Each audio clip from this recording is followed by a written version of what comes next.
नमस्कार। सुबह के 8 बजने वाले हैं। जी न्यूज पर आप सभी का स्वागत है। आपके साथ मैं हूं पूर्णिमा मिश्रा। वक्त हो चला है न्यूज 50 का।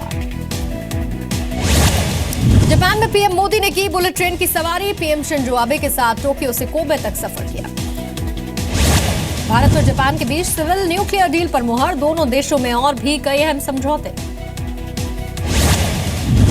पीएम मोदी ने परमाणु करार को ऐतिहासिक बताया है। बोले जापान भारत का पुराना और स्वाभाविक साझेदार। भारत और जापान ने आतंकवाद के मुद्दे पर बिना नाम लिए पाकिस्तान और चीन को घेरा। साझा बयान में कहा, आतंकवाद पर संयुक्त राष्ट्र सुरक्षा परिषद का प्रस्ताव 1267 होला।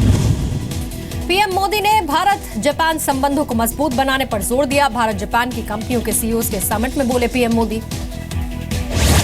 देश के कई शहरों में अचानक नमक की कमी को लेकर अफवाह। मनमाने दाम में बिका नमक। दुकानदारों ने 200 से 400 रुपए तक वसूले। नमक पर उड़ी अफवाह के बाद दिल्ली के शाहीन बाग इलाके में सड़कों पर उतरे लोग। बसों पर पथराव किया। भीड़ काबू में करने के लिए 4 पुलिस वाले घायल। नमक पर अफवाह को लेकर यूपी सरकार सख्त। सभी जिलों के डीएम को आदेश दिया, अफवाह उड़ाने वालों को गिरफ्तार किया जाए। उत्तर प्रदेश के खाद्य मंत्री कमाल अख्तर की लोगों से अपील, अफवाहों पर ध्यान न दें। देश में नमक की कोई कमी नहीं। नमक पर फैली अफवाह के बाद हरकत में आई UP police. ADG law and order ने कहा, जमाखोरों पर कड़ी कार्रवाई होगी। नमक को लेकर अफवाह पर बोले केंद्रीय खाद्य मंत्री रामविलास पासवान, नमक की कोई कमी नहीं। उत्तर प्रदेश के बाद उत्तराखंड में भी नमक गायब होने की अफवाह से अफरा तफरी। उधम सिंह नगर में नमक खत्म होने की अफवाह के बाद दुकानों पर भीड़ लग गई। 50 से 100 रुपए किलो तक बिका नमक। मुंबई में भी बाजार से नमक गायब होने की अफवाह के बाद किराना दुकानों पर लोगों की भीड़ उमड़ पड़ी। दुकानदारों ने मनमाने दाम में नमक को बेचा। उत्तर प्रदेश के बांदा में नमक की कालाबाजारी पर पुलिस की कार्रवाई। 2 लोग गिरफ्तार। बढ़ता ही जा रहा है टाटा और मिस्त्री का विवाद। टाटा सन्स ने अब टाटा स्टील और टाटा केमिकल्स को ईजीएम बुलाने के लिए कहा। मिस्त्री और नुस्ली वाडिया को हटाने का नोटिस। टाटा से विवाद में सारस मिस्त्री को मिली थोड़ी सी राहत। फिलहाल बने रहेंगे टाटा स्टील के चेयरमैन। सूत्रों के मुताबिक खबर, इंडिपेंडेंट डायरेक्टर्स ने मिस्त्री पर भरोसा जताया।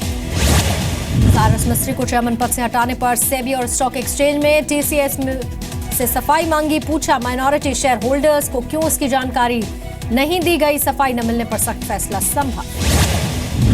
कर्नाटक के शिक्षा मंत्री तनवीर सेठ मोबाइल फोन पर अश्लील वीडियो देखते हुए कैमरे में रिकॉर्ड हुए। टीपू सुल्तान की जयंती समारोह में मोबाइल पर पॉर्न वीडियो देखने का आरोप।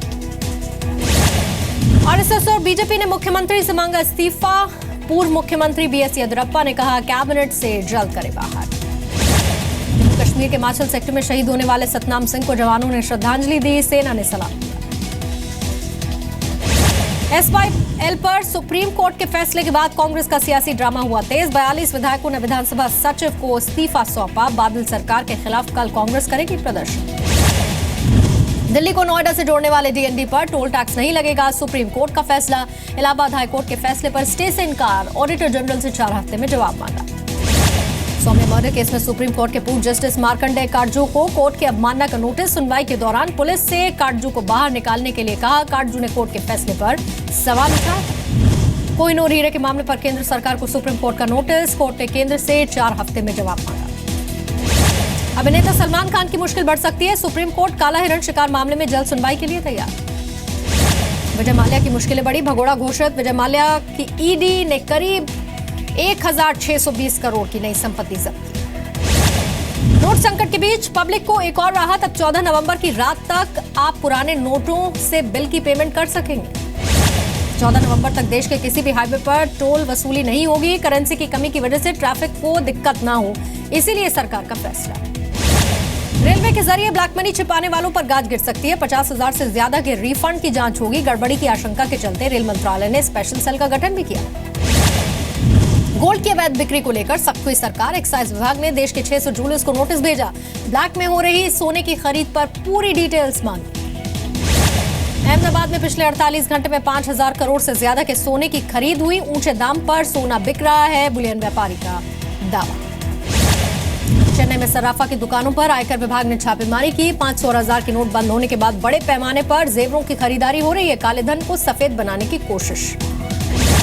हैदराबाद में फिल्म बाहुबली के निर्माताओं के घर इनकम टैक्स का छापा। सूत्रों के मुताबिक दोनों प्रोड्यूसर्स के पास करीब 50 करोड़ की ब्लैक मनी। इनकम टैक्स विभाग ने बैंकों को दिए निर्देश, 2.5 लाख से ज्यादा के ट्रांजैक्शन की जानकारी दे। पहले इसकी संख्या थी 10 लाख। कैबिनेट को भी नहीं था नोट बंद होने का कोई भी इंफॉर्मेशन। जी न्यूज के एडिटर सुधीर चौधरी से बातचीत में बोले वित्त मंत्री अरुण जेटली। अरुण जेटली ने कहा, काले धन पर सरकार ने सख्त कदम उठाया। नोट बदलने से देश की अर्थव्यवस्था मजबूत हुई। 2 दिन में आए 2 लाख करोड़ रुपए। अरुण जेटली ने कहा, लोगों को हुई तकलीफ से दुख है, जल्द ही पहले जैसे हालात होंगे। आरबीआई ने 5 और 10,000 रुपए के नोट लाने का सुझाव भी दिया था। मध्य प्रदेश के बुरहानपुर में कार से 4 करोड़ रुपए कैश बरामद। हजार के जब्त किए गए सभी नोट। कार मालिक से पुलिस पूछताछ कर रही है।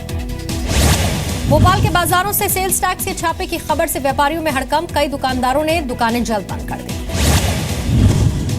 झारखंड के हजारीबाग में आयकर विभाग को बड़ी कामयाबी मिली। एक व्यक्ति के बैग से 25 लाख बरामद। ब्लैक मनी की आशंका। मुरैना में नोट बदलवाने पहुंचे लोगों ने बैंक में तोड़फोड़ की। काउंटर होने के बावजूद एक ही काउंटर पर करेंसी बदले जाने से नाराज थे लोग। महाराष्ट्र के यवतमाल में गाड़ियों की चेकिंग के दौरान पुलिस को बड़ी मात्रा में कैश बरामद हुआ। 4 गाड़ियों से मिले 31,68,000 रुपए। निकाय चुनाव में पैसों का इस्तेमाल किए जाने का शक। मध्य प्रदेश के देवास में भिखारी के पास मिले 500 और 1000 के नोट के 58,000 रुपए। नोट बंद होने से भिखारी दंपत्ति परेशान। बैंक में अकाउंट नहीं है, सरपंच से मदद की गुहार लगाई। सतलुज यमुना लिंक पर पंजाब में सियासत हुई तेज। आज बादल सरकार के खिलाफ पूरे राज्य में कांग्रेस का प्रदर्शन। सीआईएसएफ करेगी मध्य प्रदेश की सभी जेल और उपजेलों का ऑडिट। सुरक्षा और फायर मानकों की जांच होगी। सीआईएसएफ ने अफसरों का एक बोर्ड बनाया। ग्वालियर के भीमराव अंबेडकर पॉलिटेक्निक कॉलेज में छात्र के लापता होने से हड़कंप। कमरे में मिला सुसाइड नोट। कॉलेज के 2 प्रोफेसर पर अपमानित करने का आरोप लगाया। गुलशन कुमार मर्डर केस में दोषी अब्दुल रऊफ मर्चेंट को कोर्ट ने दोबारा से जेल भेज दिया। 2009 में पैरोल पर रिहा होने के बाद फरार हुआ था रऊफ।